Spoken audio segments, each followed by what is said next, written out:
கிறிஸ்துவுக்குள் பிரியமானவர்களே, இன்று உங்கள் மகன் அல்லது மகளுக்கு எப்படிப்பட்ட வாழ்க்கை துணையை தேர்ந்தெடுப்பது என்று ஒருவேளை நீங்கள் சிந்திப்பீர்கள் என்று சொன்னார்.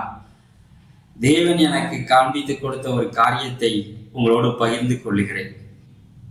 நாம் எல்லாரும் திருமணம், வாழ்க்கை துணை தேர்ந்தெடுக்க வேண்டும், பிள்ளைகளுக்கு திருமணம் செய்ய வேண்டும் என்றவுடன் நாம் அனைவரும் மிகவும் முக்கியத்துவப்படுத்தி பார்க்கின்ற காரியங்கள் என்ன: படித்திருக்கிறார்கள், எவ்வளவு சம்பாதிக்கிறார்கள், நல்ல குடும்பமா, அவர்களுடைய அந்தஸ்து என்ன, அவருடைய சொத்து மதிப்பு என்ன போன்ற அநேக காரியங்களை நாம் மிகவும் முக்கியத்துவப்படுத்தி நாம் பார்க்கிறோம். படிப்பு, அந்தஸ்து, பதவி, பணம், நற்பெயர், குடும்ப காரியங்கள் இவைகள் எல்லாம் இருப்பது நல்லதுதான், தேவையான ஒன்றுதான். ஆனால் எல்லாவற்றையும் விட மிக மிக முக்கியமான ஒரு காரியத்தை உங்களுக்கு நான் இன்று கூறப்போகிறேன். ஆம், இந்த ஒரு காரியம் இருக்கும் என்று சொன்னால் என்ன குறை இருந்தாலும் அந்த குறைகள் கூட ஆசீர்வாதமாகத்தான் இருக்கும். உங்கள் வாழ்க்கை ஒரு பரிபூர்ணமான ஒன்றாக இருக்கும், ஆசீர்வதிக்கப்பட்ட ஒரு வாழ்க்கையாக இருக்கும், பாக்கியவான்களாய் பாக்கியமான ஒரு குடும்பமாய் உங்கள் வாழ்க்கை மாறிவிடும். ஆம் பிரியமானவர்களே, அது என்ன இருக்க வேண்டிய அந்த காரியம் என்ன? அதுதான் கிருபை. வேதத்திலே நாம் பார்ப்போம் என்று சொன்னோம், பரிசுத்தமுள்ள தேவகுமாரன் பிறப்பதற்கு ஒரு பெண் தேவைப்படுகிறார். தேவனுடைய கண்கள் பூமி எங்கும் உலாவுகிறது, சுற்றி உலாவுகிறது. தம்மை பற்றி உத்தம இருதயத்தோடு இருக்கிறவர்கள் யார் என்று சுற்றி உலாவுகிறது. அப்பொழுது கிருபை பெற்ற மரியாதை தேவன் கண்டுபிடிக்க தம்முடைய குமாரனாகிய இயேசு கிறிஸ்துவை பிறக்க செய்வதற்கு கிருபை பெற்ற ஒரு மரியாதை தான் தேவன் தேர்ந்தெடுக்கிறார். அப்பொழுது மரியாள் இருந்த வீட்டிற்குள் இதை அறிவிக்கும்படியா, மரியாளுக்கு இதை கூறும்படியா தேவன் ஒரு தூதனை அனுப்புகிறார். அந்த தேவ தூதன் மரியாளுடைய வீட்டிற்குள் நுழைந்து மரியாளை பார்த்து இப்படியாக கூறுகிறார். லூக்கா 1:28 இப்படியாக பார்க்கிறோம். அவள் இருந்த வீட்டில் தேவ தூதன் பிரவேசித்து, கிருபை பெற்றவளே வாழ்க, கர்த்தர் உன்னுடனே இருக்கிறார், ஸ்திரீகளுக்குள்ளே நீ ஆசீர்வதிக்கப்பட்டவள் என்றான். அவளோ அவனை கண்டு அவன் வார்த்தையினால் கலங்கி இந்த வாழ்த்துதல் எப்படிப்பட்டதோ என்று சிந்தித்துக் கொண்டிருந்தான். தேவ தூதன் அவளை நோக்கி, மரியாளே பயப்படாதே, நீ தேவனிடத்தில் கிருபை பெற்றாய். ஹல்லேலூயா! மரியாள் தேவனிடத்தில் கிருபை பெற்றவர். ஆகவே தம்முடைய நேசகுமாரனாகிய இயேசு கிறிஸ்துவை இந்த மரியாள் மூலம் இந்த பூமிக்கு கொண்டு வரும்படியாய் தேவன் விரும்புகிறார். மரியாளை குறித்து கூறப்பட்ட காரியம் 2 காரியங்கள். அவள் கிருபை பெற்றவள் என்பதனால் கர்த்தர், முதலாவது காரியம், கர்த்தர் உன்னுடனே இருக்கிறார். 2வது, ஸ்திரீகளுக்குள்ளே நீ ஆசீர்வதிக்கப்பட்டவள் என்று தேவதூதன் கூறுகிறார்.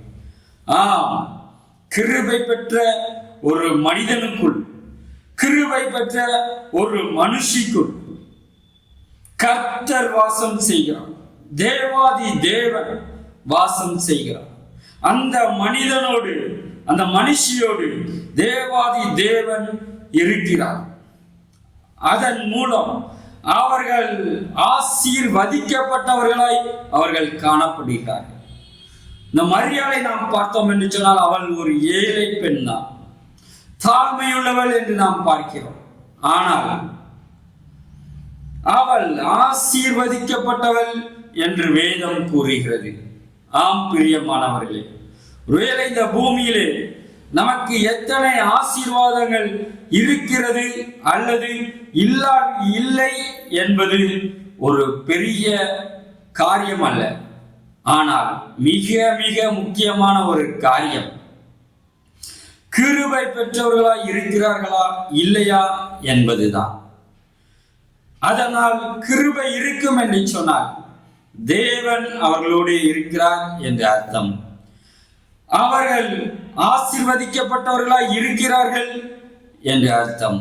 ஆம் பிரியமானவர்களே, இன்றைக்கும் ஒரு வாழ்க்கை துணை உங்களுக்கு, நீங்கள் தேர்ந்தெடுக்கும் வாழ்க்கை துணை உங்களுக்கு ஆசீர்வாதமா இருக்குமா?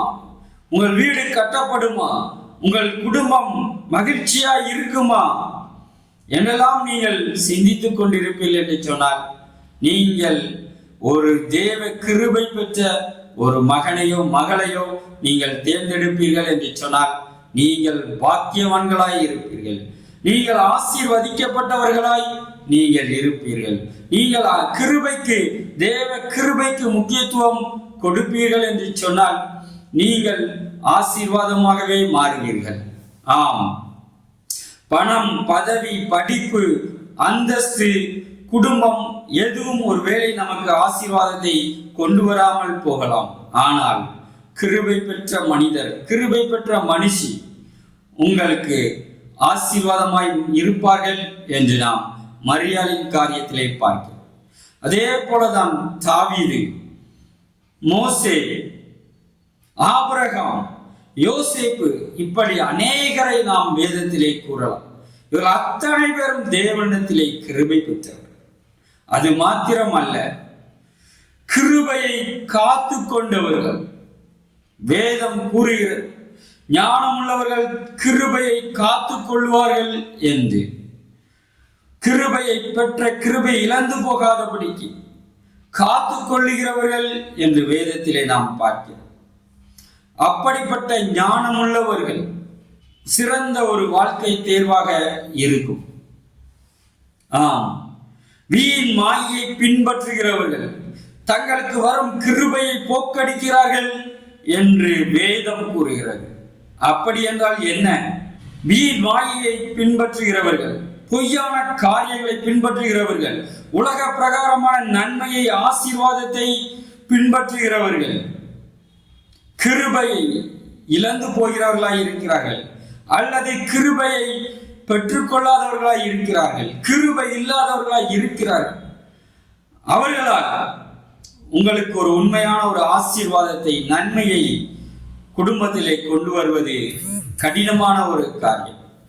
ஆம் பிரியமானவர்களே, இன்றும் கூட உங்கள் பிள்ளைகளுக்கு நீங்கள் வாழ்க்கை துணையை தேர்ந்தெடுக்கும் பொழுது, அல்லது உங்களுக்கு வாழ்க்கை துணையை நீங்கள் தேர்ந்தெடுக்கும் பொழுது, ஒரு கிருபை பெற்ற மகனை, ஒரு கிருபை பெற்ற மகளை நீங்கள் தேர்ந்தெடுப்பீர்கள் என்று சொன்னார்.